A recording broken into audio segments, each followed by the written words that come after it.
He went for a walk at dusk. Suddenly, the sunset dyed the clouds blood red. He felt an infinite scream piercing nature. The Scream is a globally renowned painting by Edvard Munch. The tormented face in the painting, symbolizing human anxiety, has become one of the most famous images.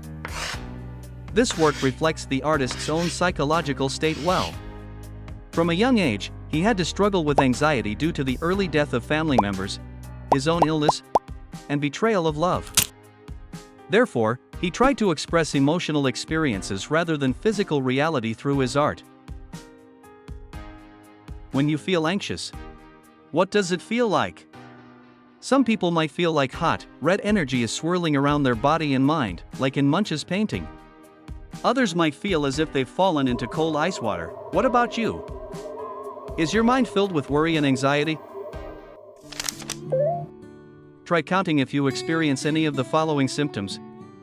My hands are shaking. I feel an intense fear. It's hard to breathe, and I feel like I'm choking. I'm afraid that something bad will happen. I have unsettling thoughts or beliefs that are difficult to control.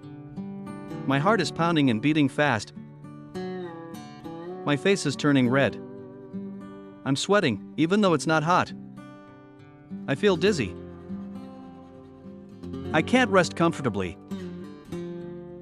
I feel nervous and excited. There's a change in my behavior, such as avoiding daily activities. I have unexplained physical pain. How much anxiety do you experience in your daily life? 5, 3. It may be a normal response to realistic stress, for example, when you face difficult problems at work, or before you take a test. But for some people, fear is not real, it's not temporary, and it can be overwhelming. So, how can we manage this daily anxiety? How can we prevent this pain beforehand and further enhance our vitality? The answer is mindfulness meditation. Have you ever heard of it? I've heard of it. It seems to be trending, but can it bring me peace? But I'm not sure if it works because there are no visible results. It feels like I'm not doing anything. So, how does mindful meditation help stabilize the mind? First, a specific thought or sensation arises in the mind. For example, it's as simple as I've entered the examination hall to take the test. Next, the human brain and body arbitrarily add a new reaction to this primary thought. This is anxiety. For example, what if I mess up the test? Here, an arbitrary reaction has been added to a test that has not yet occurred. Because of this, the test taker's heart may race, they may break out in a cold sweat, and their hands may tremble. Therefore, the purpose of meditation is to continuously observe all physical sensations and thoughts in the body, aiming to minimize reactions as much as possible. Instead of responding, simply acknowledge, this is what I'm thinking. I'm feeling this sensation. Just observe it in this manner, without generating secondary actions or thoughts. Mindful meditation aids in managing stress that arises from indiscriminate stimulation and reaction. It also enhances concentration, alertness, and patience. Whether you're a student preparing for an exam, an individual struggling with focus, or someone dealing with severe anxiety, practicing mindfulness can be an effective strategy. Are you ready? Let's start meditating. The method of meditation can vary from person to person. Meditate calmly and find your own way, assume a comfortable posture. Traditionally, it is recommended to sit cross-legged with your palms facing upwards, lightly resting on your knees, but it's not crucial.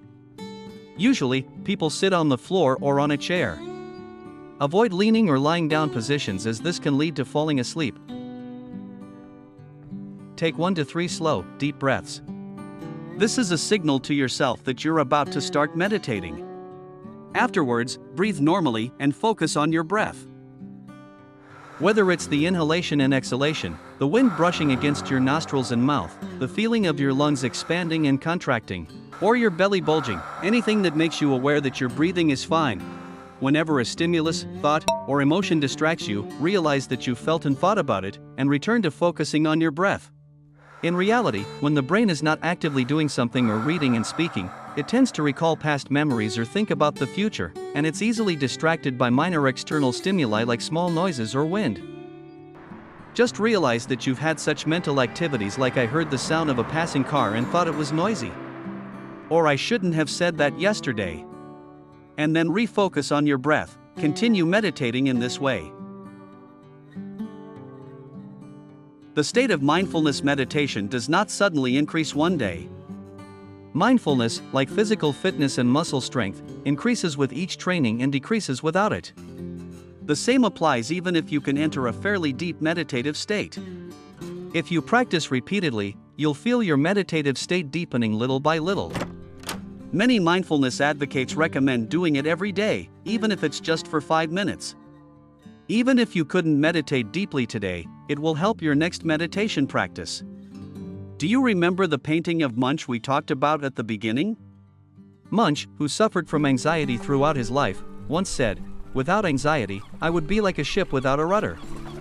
He transformed his anxiety into artistic energy and expressed it through his paintings. Sometimes excessive anxiety can torment us, but through mindfulness meditation, regain stability, and try to radiate it as positive energy, like Munch,